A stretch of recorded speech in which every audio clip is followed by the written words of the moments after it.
नमस्कार भाई लोग, हम हमारा चैनल पर बढ़ा लो तो चैनल के सब्सक्राइब कर लो, फेसबुक पर बढ़ा लो तो फॉलो कर लो।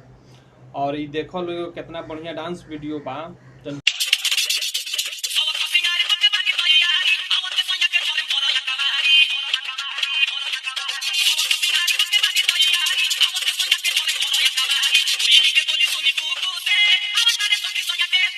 हमेशा ऐसे ही डांस वीडियो हम लेके आवत रहनी, एक झलक देखा लो, ओकरा बाद बताइए लो कि वीडियो कैसन लागल। और हमारा चैनल में बढ़ा लो तो चैनल के सब्सक्राइब कर लो, और फेसबुक पर बढ़ा लो तो फॉलो कर लो। और हमेशा हम अच्छा अच्छा वीडियो लेके आवे नहीं, कोनो अश्लील ना रहेला हमारा वीडियो में।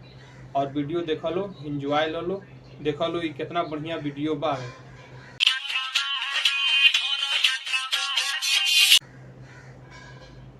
देख ले लो और बताओ लो तुम लो कि कितना बढ़िया ये वीडियो बावे।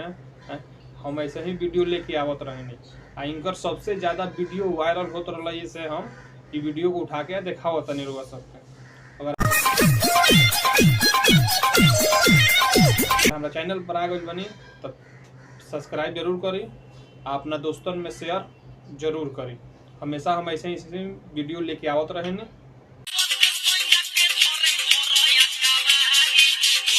एक बार और देखल जाए वीडियो के,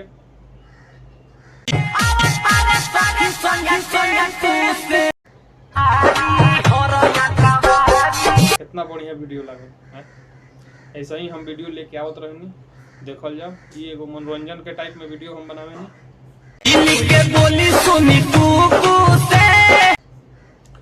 हमेशा ऐसे ही वीडियो लेके आवे रहनी। जब तक खातिर नमस्कार, मिले अगला वीडियो में।